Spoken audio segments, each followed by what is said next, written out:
நண்பர்களே, இந்த வீடியோவை நீங்கள் பார்க்குறதுக்கு முன்னாடி தமிழ் டெக் ஜிஞ்சர் பேரில் டெலகிராம் அக்கௌண்ட் இருக்குது. ஸோ அதோட லிங்கை கீழே கொடுத்துருக்கேன், நீங்கள் ஜாயின் பண்ணிக்கோங்க. யூடியூப் நோட்டிஃபிகேஷனை நீங்கள் மிஸ் பண்ணிட்டீங்கன்னா கண்டிப்பாக நீங்கள் அங்கே போய்ட்டு என்னுடைய வீடியோவை கேட்ச் பண்ணிடலாம். ஸோ நம்ம இப்போ இந்த வீடியோக்குள்ளே போகலாம். இந்த வீடியோ நம்ம எதை பற்றி பார்க்க போகிறோம் அப்படின்னு பார்த்தீங்கன்னா, உங்களுடைய ஆண்ட்ராய்ட் ஃபோன், அதுவும் ஆண்ட்ராய்ட் 10 இருந்தால் மட்டுமே இந்த வீடியோ உங்களுக்கான வீடியோ அப்படின்னு சொல்லலாம். நீங்கள் அதிகமாக உங்களுடைய ஃபோனில் உள்ள ஒரு சில விஷயங்களை வந்து ஸ்க்ரீன்ஷாட்ஸ் எடுக்கீங்களா, அப்போனா இந்த வீடியோ நீங்கள் பாருங்கள். இந்த வீடியோவில் இந்த ஸ்க்ரீன்ஷாட்ஸை வந்து எப்படி எனேபிள் பண்ணுறது, அதே மாதிரி அதில் ஒரு சில செட்டிங்ஸை எப்படி மாற்றி அமைக்கிறது, எல்லா விவரங்களையும் இந்த வீடியோவில் நீங்கள் தெரிஞ்சுக்கிடுவீங்க. கண்டிப்பாக இது உங்களுக்கு ஒரு பயனுள்ளதாக அமையும் நான் நம்புகிறேன். நீங்கள் வழக்கம் போல் வீடியோக்கு லைக் கொடுத்துக்கோங்க. அதே மாதிரி இந்த வீடியோவை முதல்ல இருந்து கடைசி வரைக்கும் நீங்கள் வாட்ச் பண்ணுங்கள். என் பேர் செய்யத், நீங்கள் பார்க்குற சேனல் தமிழ் டெக் ஜிஞ்சர். வாங்க முழுமையான வீடியோக்குள்ளே போகலாம்.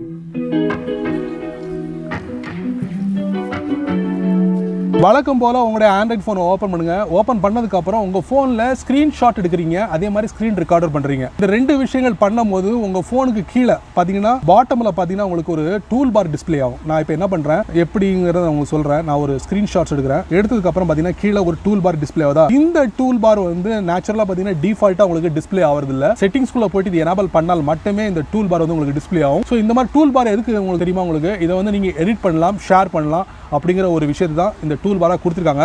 இந்த டூல் பாரை நீங்கள் எப்படி எனேபிள் பண்ணுறது அப்படிங்கிறத பார்க்க போகிறோம். செட்டிங்ஸ்குள்ளே போங்க. போனதுக்கப்புறம் பேஜ் அப்படி ஸ்க்ரால் பண்ணிக்கிட்டே வாங்க. வந்ததுக்கப்புறம் அட்வான்ஸ் ஃபீச்சர்ஸ் இருக்குது, அதை நீங்கள் டேப் பண்ணுங்க. இதில் ஸ்க்ரீன்ஷாட்ஸ் அண்ட் ஸ்க்ரீன் ரெக்கார்டு இருக்குது, அதை நீங்கள் டேப் பண்ணுங்க. இப்போ நீங்கள் பார்த்தீங்கன்னா ஸ்க்ரீன்ஷாட் டூல் பார். ஸோ இது நீங்கள் ஆஃப் பண்ணிட்டீங்கன்னா உங்கள் ஃபோனில் நீங்கள் ஸ்க்ரீன்ஷாட் எடுக்கிறீங்க, எடுக்கும் போது அந்த டூல் பார் டிஸ்பிளே ஆகாது. பட் இதை ஆன் பண்ணிங்கன்னா கண்டிப்பாக அது டிஸ்பிளே ஆகும். நீங்கள் எடுத்த அந்த ஸ்க்ரீன்ஷாட்டை வந்து எடிட்டும் பண்ண முடியும், ஷேரும் பண்ண முடியும். இன்னொரு விஷயம், டெலிட் ஷேர்டு ஸ்க்ரீன்ஷாட்ஸ். ஸோ இதை நீங்கள் எனேபிள் பண்ணுறது மூலியமாக என்ன ஆகும் அப்படின்னு பார்த்தீங்கன்னா, நீங்கள் எடுத்த ஸ்க்ரீன்ஷாட்டில் ஒன்று நீங்கள் ஷேர் பண்ணுறீங்கன்னு வச்சுக்கோங்க, வித்தின் செகண்டில் உங்களுக்கு ஆட்டோமேட்டிக்கலி உங்கள் ஃபோனில் இருக்கிற அந்த பகுதியில் சேவ் பண்ண அந்த ஸ்க்ரீன்ஷாட் வந்து டெலிட் ஆகிடும். ஸோ அது ஒரு ஆப்ஷன். அதுக்கப்புறம் நீங்கள் எடுத்த ஸ்க்ரீன்ஷாட் வந்து என்ன ஃபார்மெட்டில் இருக்கும் அப்படின்னு நீங்கள் நினச்சிங்கன்னா, ரெண்டு ஃபார்மெட் உங்களுக்கு ஜேபிஜி, பிஎன்ஜி, ரெண்டு ஃபார்மெட்டில் நீங்கள் எடுக்க முடியும்.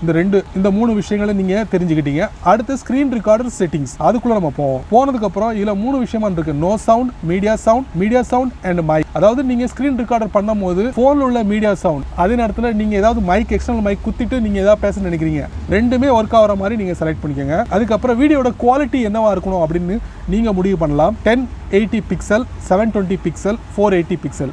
இன்றைக்கி அதிகமாக வந்து பயன்படுத்துகிறது வந்து 720 பிக்சல், 1080 பிக்சல். இந்த ரெண்டு பிக்சலையும் நீங்கள் பயன்படுத்தலாம். இது டிபெண்ட் ஆன் மெமரியை பொறுத்து இருக்குது. ஸோ இந்த ரெண்டு விஷயத்தை நீங்கள் தெரிஞ்சிருப்பீங்கன்னு நினைக்கிறேன். இனி வரக்கூடிய நாட்களில் உங்கள் ஃபோனில் ஸ்க்ரீன்ஷாட் எடுக்கும் போது இந்த டூல் பாரை நீங்கள் எனேபிள் பண்ணி வச்சுருந்தீங்கன்னா ஈஸியாக எந்த பகுதியை எடிட் பண்ணுமோ அதை எடிட் பண்ணிக்கலாம், அதே நேரத்தில் ஷேரும் பண்ணிக்கலாம். செமையான ஒரு ஐடியா. அதே நேரத்தில் நீங்கள் எடுத்த ஸ்க்ரீன்ஷாட்டை வந்து ஒரு ஆளுக்கு ஷேர் பண்ணிவிட்டு வித்தின் செகண்டில் வந்து அதை டெலிட் பண்ணுற மாதிரி இதை எனேபிளும் பண்ணிக்கலாம். நல்ல ஒரு விஷயம். இது மூலமா உங்களுடைய ஃபோனோட ஸ்டோரேஜையும் மிச்சப்படுத்தலாம்.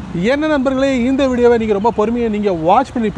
ஸோ இந்த வீடியோவில் உள்ள விஷயங்களை பற்றி நீங்கள் என்ன நினைக்கிறீங்க, ஸோ இதை பற்றி என்ன நினைக்கிறீங்களோ அப்படியே கீழே உள்ள கமெண்ட் செக்ஷனில் பதிவு பண்ணுங்கள், தெரியப்படுத்துங்க. ஸோ இன் ஃபியூச்சரில் ஏதாவது புது விஷயங்களை ஷேர் பண்ணுறதுக்கு ரொம்ப உதவிகரமாக இருக்கும். இந்த வீடியோ உங்களுக்கு பிடிச்சிருந்தா மறக்காமல் உங்களுக்கு ஷேர் பண்ணணும்னு நினச்சா உங்களுக்கு பிடிச்சமான நண்பருக்கு நீங்கள் ஷேர் பண்ணுங்கள், பயனுள்ளதாக இருக்கட்டும். அதே போல் இந்த சேனலுக்கு நீங்கள் முதல் தடவை வந்தீங்கன்னா இந்த வீடியோ கீழே ஒரு அழகான சிவப்பு கலர் பட்டன் இருக்குது, அதாவது சப்ஸ்கிரைப் பட்டன் இருக்குது, அதை நீங்கள் சப்ஸ்கிரைப் பண்ணிக்கங்க.